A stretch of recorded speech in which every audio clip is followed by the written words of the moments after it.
let's talk about all the books I want to get to in March.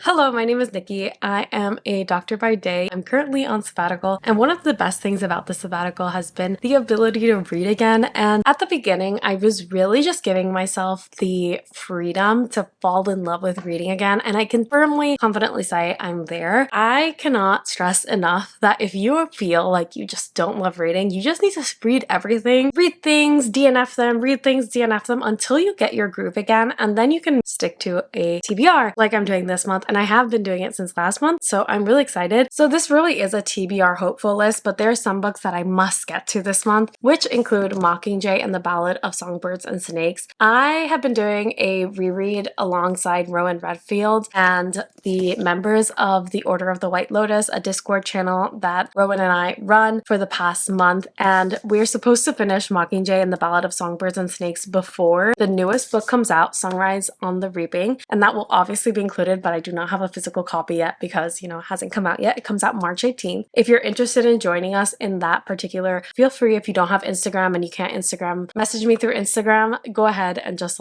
email me. But either way, I'm really excited because I have read this before, but I read it literally when it came out, and I don't really remember a lot of it. I really do remember most of the movie, but not the books, and the books do have some key differences that really make you understand Katniss's character better. And I will say, Jennifer Lawrence is an amazing actress, but there's a lot of interiority that you do not get with the movies that you do get with the books, and I just love the character of Katniss, and I love her relationship with Peeta and how complicated it is and how she really struggles with this relationship for the majority of the book, and also just understanding whether or not she's a good person or bad person. I haven't started it, but this is because I've reread the first two recently, and I'm excited to see her Mockingjay. And I actually never read Ballad of Songbirds and Snakes when it came out, and I also have not watched the movie, so I'm really excited to finally get to this series and book because so many people have talked so well about the movie, and I've also seen so many people talk so well about the book. I actually hear a lot from people that they like the book better than the movie, so I'm really excited, and it's been fun rereading these and seeing President Snow and everything. And also in Catching Fire especially, there's a lot of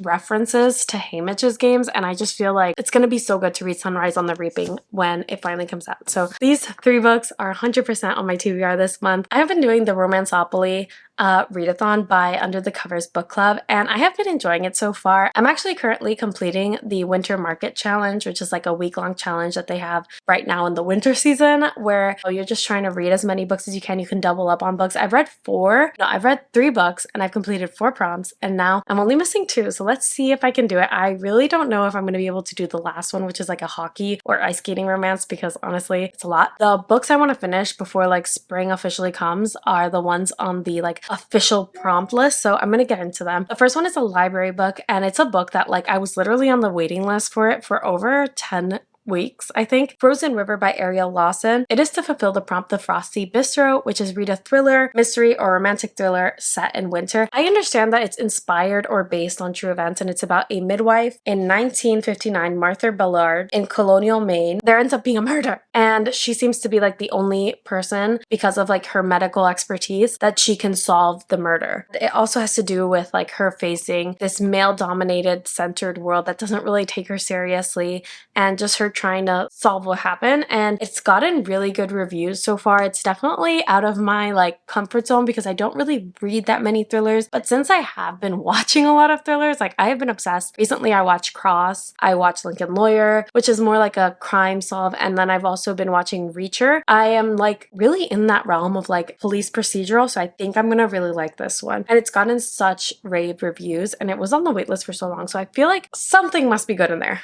I cannot be the outlier. So the next book that I'm going to be reading is for the Mystic Pines prompt, which is read a book with magical realism, and it is Before the Coffee Gets Cold by Toshikazu Kawaguchi. This book I feel is all over the internet, and it has been for a really long time. The premise of it is basically this coffee shop that people can sit down for a glass of coffee, and they can meet whoever they want from their past or from the past, but they have to finish the conversation and they go back to the future once the coffee gets cold. It really is this exploration and these strangers there's, I don't know if they're interconnected, but these people that come to this coffee shop, and it really touches on themes of grief and loss and heartbreak and navigating not having someone in your life that you miss dearly, and what you would say to them if you had the opportunity to talk to them again. And I've heard great things about this book, and so many people have liked it. I also feel like this book is out of my comfort zone, and it's like part of the reason I really like this readathon, because I feel like I'm picking up books that I usually would not pick up, and that's always exciting. There's 3 bonus prompts that I have not finished yet, and one of them I'm just kind of leaving it up to my mood, because it's basically like pick a book with a grand gesture or based around Valentine's Day. I feel like every book, because that's like the genre has this convention that like they need a grand gesture in order for it to be a romance and for it to be a successful romance. So I'm just kind of leaving that one up to like what I feel like reading throughout the month, and like to give myself a bit of flexibility in case I want to pick up another romance book. But the next one that I have is Luck of the Irish, which is part of the bonus prompts of the winter holiday. And it is read a book with an Irish main character or set in Ireland. And I'll be reading Wild Irish Heart by Trisha O'Malley. I think she's the same person. Let me look this up before I lie. A book that I read during the winter months that was a holiday book that I really, really liked. Let me look for it. The Highland Hearts Holiday Bookshop. If you're looking for a good holiday book for next year, or if you just like reading holiday books, whatever you want, that book is excellent. I loved it. And she has her Wild Irish Heart series that they kind of like lean into like the magical realism, fantastical, cozy fantasy vibes. And this book in particular is about a girl that she ends up realizing that she has magical gifts that have been passed down to her from her ancestors, and she ends up going to Ireland to try to figure out what's up. Where's this coming from? And in there, she ends up meeting a surly Irishman. I wanted to give it a try. I also know there's another one, but this one wouldn't fit the prompt, which is Wild Scottish Heart, because obviously it takes place in Scotland. But I really liked her Highland Hearts bookshop book, and I'm like, you know what? I can dig this. So the next book that I have, which is for the New Year, New Love prompt, which is read a book with divorce or second chance romance. I'm not the biggest fan of second chance romance, so I ended up picking a book with a divorce character that would also continue a series that I have not finished yet, which is Reckless by Elsie Silver. This is the 4th book in the Chestnut Spring series by Elsie Silver, and I feel I'm going to like this book a lot. I've been really looking forward to it, and I feel it's the perfect one. It's basically about Summer's sister, so Summer's like the main character from the first one. Winter is her name. Parents weren't very, creative when it came to the names, but I don't want to give spoilers for the first book, and if I say anything, it's gonna give spoilers for that, but I'm really looking forward to it. I like Theo. I like Winter. I think it's gonna be a really complex character. She gives me Nesta vibes, so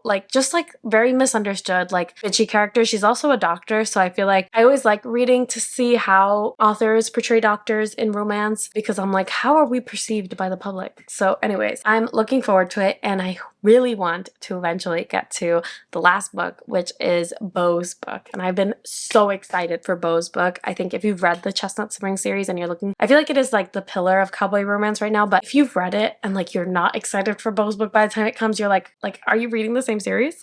So I'm writing again, and I'm writing in the sci-fi romance category, but I do feel, and let me know if you agree, for you to write things like romantasy or sci-fi romance or even romance thriller, you need to have a pretty good understanding of the conventions of the genre of just fantasy or just sci-fi or just thriller.